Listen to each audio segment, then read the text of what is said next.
नमस्कार मित्रों, शिक्षा साहित्य दर्पण में आपका स्वागत है। जैसा कि हम लोग development and modern concept of geography के विषय में पढ़ रहे थे, जो कि गंगाराम शर्मा और डॉक्टर सुधीर भारद्वाज के संपादन में भूगोल शिक्षण नामक की एक पुस्तक बनी है, उसी में से हम पढ़ रहे थे और हमने वर्णनात्मक भूगोल के विषय में जान लिया था। आज हम नाविक भूगोल, प्राकृतिक भूगोल और क्षेत्रीय एवं मानव भूगोल के विषय में पढ़ेंगे। तो दोस्तों, शुरू करते हैं आज का वीडियो।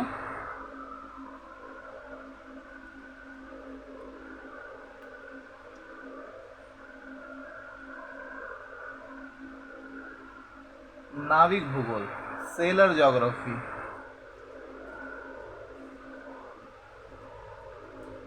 14वीं ईस्वी से 16वीं शताब्दी के मध्य बहुत सी नवीन खोजें तथा अन्वेषण हुए।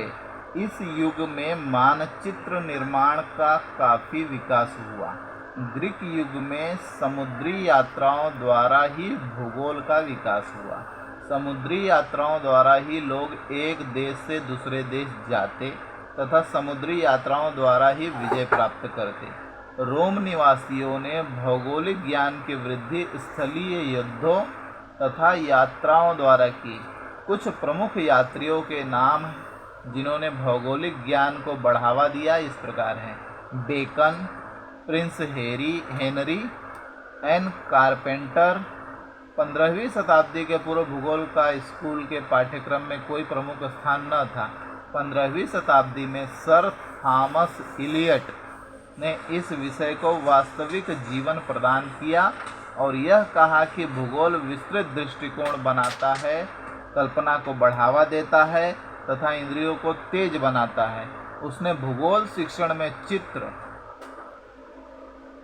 मानचित्र इत्यादि के प्रयोग पर अधिक बल दिया। इन लोगों ने अपनी यात्रा के समय जितने तटों, सागरों, भूभागों, पर्वतों, नदियों तथा खाड़ियों को पाया, उनको नाम दिए और एक लंबी सूची बनाकर मानचित्र पर अंकित किया। इस प्रकार इन्होंने भूगोल को एक नवीन रूप दिया, जिसे नाविक भूगोल या सेलर ज्योग्राफी अथवा आखात तथा अंतरिक्ष भूगोल, केप एंड बेस ज्योग्राफी के नाम से पुकारा जाता है।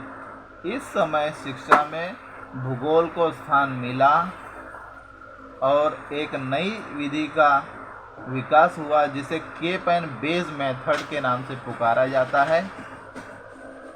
भौगोलिक तथ्यों का कोई समुचित संगठन नहीं था, न ही वैज्ञानिक वर्गीकरण ही हुआ था।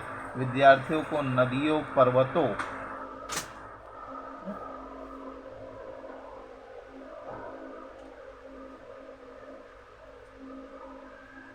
खाड़ियों तथा अंतरीपों की एक असंबद्ध सूची उनकी इच्छा तथा रुचि के विरुद्ध रटा दी जाती थी। अध्यापक के भय के कारण वे उसे रटकर सुना देते थे। यह मनोवैज्ञानिक शिक्षण विधि नहीं थी और इसका बच्चों के शारीरिक व मानसिक स्वास्थ्य पर बुरा प्रभाव पड़ता था। इस नामावली का उपयोग यात्रियों के लिए था, बालकों के लिए कुछ भी नहीं था। इस समय के भूगोल शिक्षण में कार्य कारण, कॉज एंड इफेक्ट संबंधों का सर्वथा अभाव था। 17वीं शताब्दी में भूगोल को पाठ्यक्रम में स्थान मिला। इस समय भूगोल की परिभाषा निम्न प्रकार थी: भूगोल पृथ्वी तथा पृथ्वी की आकृतियों का वर्णन है। Geography is the description of earth and its features. ये हो गया नाविक भूगोल। अगला है प्राकृतिक भूगोल, फिजियोग्राफी। 17वीं व 19वीं शताब्दी के बीच विज्ञान का तेजी से विकास हुआ। शिक्षा अधिकारी इस बात के लिए बाध्य हुए कि स्कूलों में विज्ञान पढ़ाया जाना चाहिए। 18वीं शताब्दी में जर्मन दार्शनिक कांट और स्वीडन निवासी वर्गमैन ने पृथ्वी का सरल सुबोध वर्णन लिखा और कार्य कारण, कॉज एंड इफेक्ट भूगोल का आरंभ किया।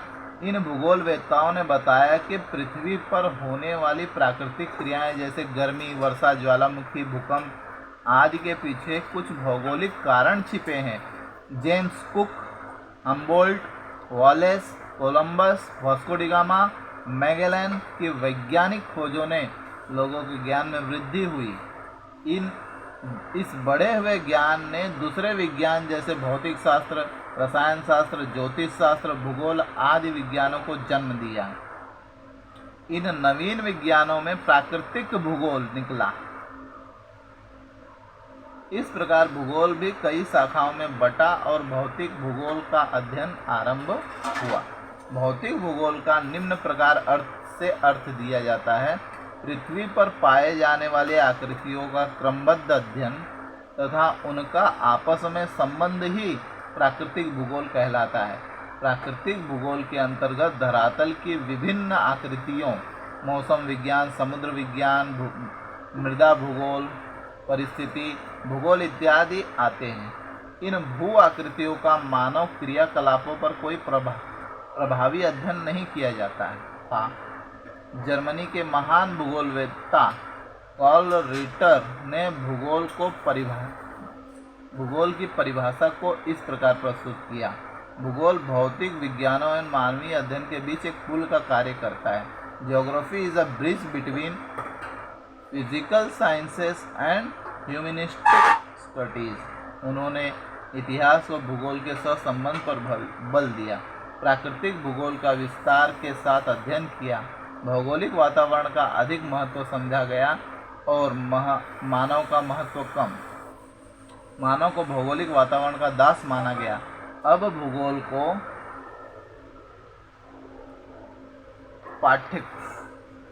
पाठ्यक्रम में एक केंद्रीय स्थान मिला और बहुत से विश्वविद्यालयों में भूगोल की शिक्षा दी जाने लगी।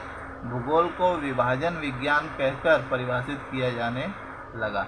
क्षेत्रीय एवं मानव भूगोल लास्ट प्रकार है, रीजनल एंड ह्यूमन ज्योग्राफी। धीरे धीरे भूगोलवेत्ताओं ने प्राकृतिक भूगोल के साथ साथ मानवीय पक्ष को महत्ता दी।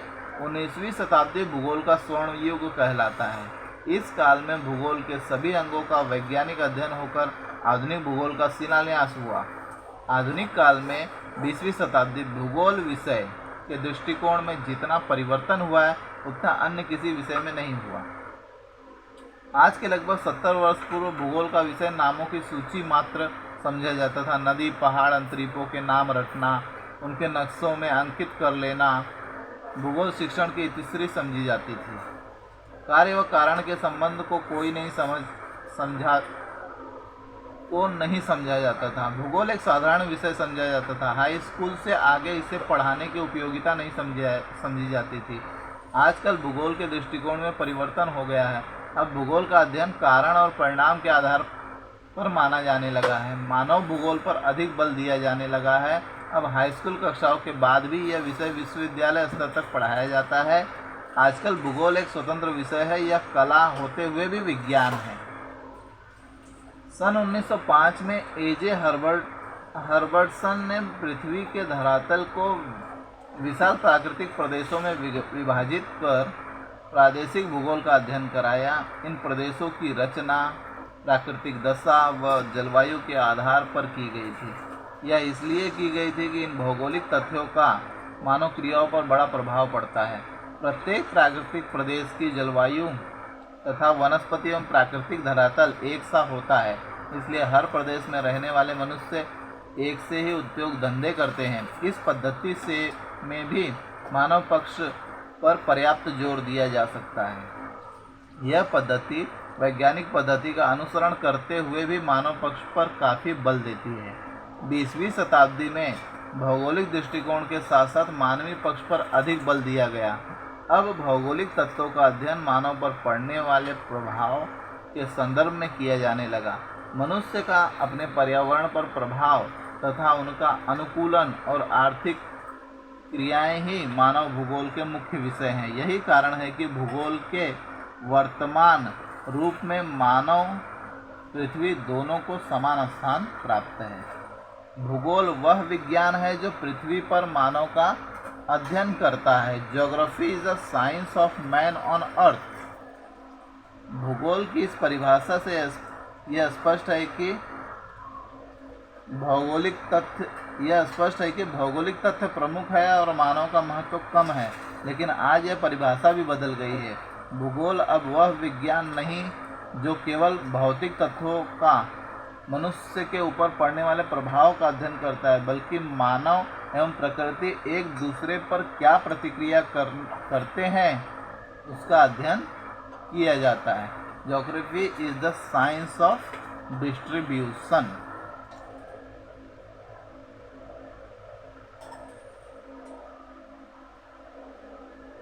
तो दोस्तों आज हमने जो है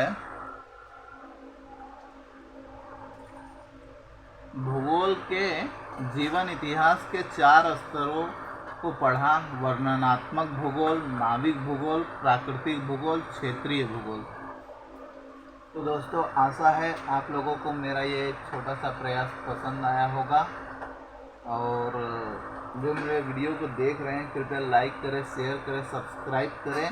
मिलते हैं दोस्तों अगले वीडियो में किसी नए विषय के साथ, भूगोल के अंतर्गत किसी नए विषय के साथ। तब तक के लिए नमस्कार, धन्यवाद।